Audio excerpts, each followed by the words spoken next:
Bonjour à tous et bienvenue sur la chaîne où on n'a pas peur de dire la vérité en tous les cas.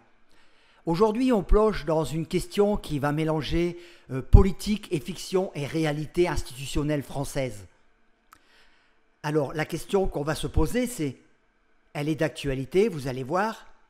Est-ce qu'un président fraîchement élu ou non pourrait-il décider comme ça, de son plein gré, de donner 2 milliards d'euros à un autre pays, disons hors d'Europe, pour l'aider dans un conflit, par exemple contre la Russie?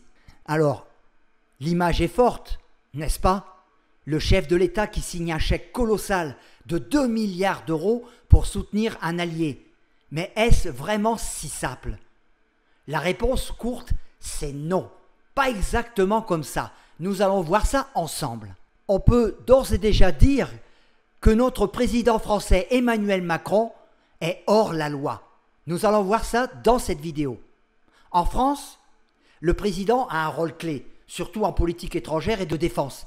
C'est lui qui donne les grandes orientations, donc politiquement, il peut tout à fait décider qu'il est nécessaire ou stratégique d'aider un autre pays, même avec beaucoup d'argent. Mais, et c'est un grand mais énorme, comme les 2 milliards, c'est une somme astronomique d'argent. Je ne vais pas la calculer en nombre de SMIC, mais ça doit en faire un paquet. Commençons par dire que cet argent, ce n'est pas le sien. C'est l'argent public, c'est l'argent qui appartient à tous les Français, l'argent des contribuables. Et l'utilisation de l'argent public est très encadrée. Venons-en à la réalité du processus. Pour dépenser une telle somme, surtout si elle n'était pas prévue, et ces 2 milliards n'étaient pas prévus, personne n'était au courant, nous l'avons tous appris en dernière minute. Il faut suivre un processus tout à fait spécial, en 3 parties. Premièrement, la décision politique du président. Ok, ça il peut le faire. Deuxièmement, le gouvernement, c'est-à-dire le Premier ministre et les ministres, doivent mettre ça en musique et trouver comment financer. Ce qui n'a pas été fait. Troisièmement, et surtout, retenez bien, parce qu'on va en parler ensuite, le Parlement, l'Assemblée nationale et le Sénat doivent donner son feu vert. Comment?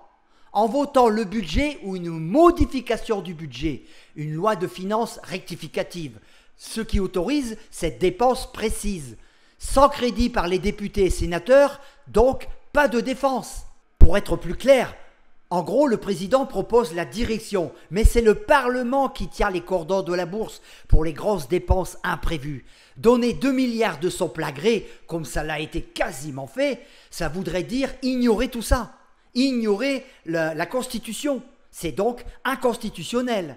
Donc, imaginons 5 minutes ce scénario. C'est donc de la folie. Le président décide d'ignorer le Parlement et ordonne de virer 2 milliards à Zelensky. Que se passerait-il? Eh bien, ce serait un court-circuit institutionnel total. Ce qui devrait normalement se passer en ce moment. Ce que prévoit la Constitution et ce qu'il devrait se passer actuellement. Donc nous voyons bien que nous ne sommes plus en démocratie. Alors, il devrait y avoir un blocage immédiat. Les comptables du ministère des Finances, ceux qui appuient sur le bouton pour le virement, refuseraient. Pourquoi? Parce que c'est illégal. Il n'y a pas de ligne budgétaire votée pour ça. Ils engageraient leur propre responsabilité, ces gens-là. L'argent ne partirait tout simplement pas. Explication. Parce qu'il y a eu un budget de finances voté pour 2025. Ce budget de finances a été structuré, voté par le Parlement, etc., par le gouvernement. Ils ont tous été en accord, même si nous, on était en désaccord. Donc, chaque somme d'argent a bien été délimitée pour une certaine action. Dans chaque ministère, c'est bien déterminé. Donc, on ne peut plus y toucher. Il suffit simplement d'exécuter ce bilan qui a été fait pour 2025. Donc, donner 2 milliards, c'est vouloir retirer de l'argent de ce budget qui a été voté. C'est donc une escroquerie. Simplement parce que c'est comme si que moi, j'arrive à une assemblée générale, je fais voter un budget, par exemple, de 75 000 € pour améliorer des travaux dans des appartements. Et sur ces 75 000 €, une fois que ça a été voté, 2 mois après, je dis, je prends 50 000 € pour faire ça. Et ça n'a pas été mis sur la table pour être voté. C'est complètement illégal. Ça s'appelle un détournement de fonds publics, tout simplement. Et c'est ce qui s'est passé en réalité. On a tellement l'habitude de voir que ce gouvernement Macron transgresse les lois et fait ses propres lois lui-même sans respecter la Constitution. Ce qui veut dire, et qui est grave, les 2 milliards qu'il va donner à Zelensky pour partir en vacances probablement, ou réacheter peut-être une autre villa, en partie. En tous les cas, déjà, ils sont nets d'impôts. Ces 2 milliards où nous, l'État français, on ne va pas avoir d'impôts sur ces 2 milliards. C'est à fond perdu complètement. Ça, personne ne le dit aussi. Mais moi, je vous le dis, sur ces 2 milliards, on ne va pas en retirer d'impôts non plus.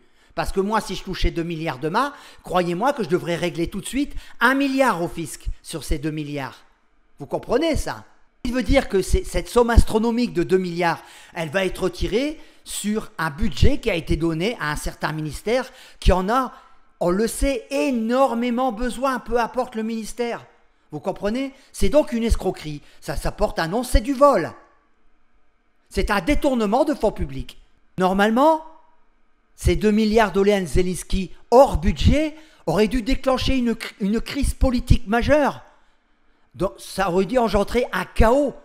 C'est-à-dire que l'Assemblée nationale pourrait voter une motion de censure et faire tomber le gouvernement. Et plus de ministres. Ça, c'est tout à fait légal, je vous dis. Parce que c'est dans la Constitution. Je l'ai regardé avant de faire cette vidéo. Ensuite, le Parlement hurlerait à la violation de ses pouvoirs. Il s'agit bien d'une violation de la Constitution, donc des pouvoirs. On aurait des commissions d'enquête, des débats enflammés, etc. Ça ne s'est pas produit. Les médias et l'opinion publique se déchaîneraient contre ce qui ressemblerait à une dérive autoritaire. C'est ce que je vous ai dit, on n'est plus en démocratie. Alors en finalité, tout ce chambardement devrait avoir des conséquences juridiques et constitutionnelles. Donc Macron devrait être directement impliqué, car il est l'instigateur de ces 2 milliards, avec complicité bien sûr du gouvernement qui est mou du genou, bien entendu. Alors des recours seraient déposés devant le Conseil d'État pour commencer, pour annuler cette décision illégale. C'est dans la Constitution ce que je suis en train de lire. Et le scénario extrême, on pourrait même parler de l'article 68 de la Constitution. C'est la procédure de destitution du président pour manquement à ses devoirs manifestement incompatibles avec l'exercice de son mandat. C'est une procédure rarissime et très lourde, mais violer aussi ouvertement la Constitution et les pouvoirs du Parlement pourrait en théorie ouvrir cette porte. Je suis en train de lire les textes de la Constitution, je vous le rappelle. Donc, en conclusion, ce qu'on peut dire tous unanimement, non, un président français ne peut pas décider seul de donner 2 milliards d'argent public. Il a plus la politique, oui, mais le Parlement contrôle les dépenses importantes via le vote du budget. Ce vote a été voté et déterminé pour 2025. On ne peut plus le retoquer, sauf, bien sûr, il eût fallu que Emmanuel Macron fasse sa proposition au Parlement, au Sénat, à ses ministres, et au bout d'un certain nombre de temps, 1 mois, 2 mois, 3 mois, peut-être il aurait eu l'accord avec le financement mis en adéquation avec ces 2 milliards, donc un retocage du budget 2025, etc. Donc il a transgressé toutes ces lois. J'espère que maintenant vous comprenez et c'est clair. Car c'est la seule solution. Macron devrait être traîné devant les tribunaux. Sont faites justement parce qu'on a des institutions qui sont très compliquées, soi-disant démocratiques. Donc on a ce qu'on appelle le check and balance, c'est-à-dire c'est le poids et le contrepoids qui empêche justement qu'une seule personne comme l'a fait Macron, même le président, ait un pouvoir absolu. Surtout quand il s'agit d'argent de tous, de l'argent public, et surtout avec une somme astronomique de 2 milliards, vous comprenez? Alors, braves gens, j'espère qu'aujourd'hui, ces explications ont été très claires pour vous. Je ne sais pas ce que vous en pensez. Mettez un petit pouce pour cette vidéo, car c'est la vérité, parce que je m'appuie sur les textes officiels, je peux vous le garantir. Partagez cette vidéo en tous les cas. Sur Chromebunker, c'est plus facile. Je suis largement vu. Mais par contre, sur YouTube, on m'a retiré beaucoup d'abonnés. Hein. Il me reste plus que de 1200 abonnés. Et quand je mets une vidéo, elle est vue 5, 6, 7, 8 fois. Parce que je suis complètement blacklisté sur YouTube. Complètement. Je n'apparais nulle part. Même si vous faites une recherche. Voilà. Allez, à la prochaine. Mais j'assisterai, je continuerai toujours à mettre des vidéos.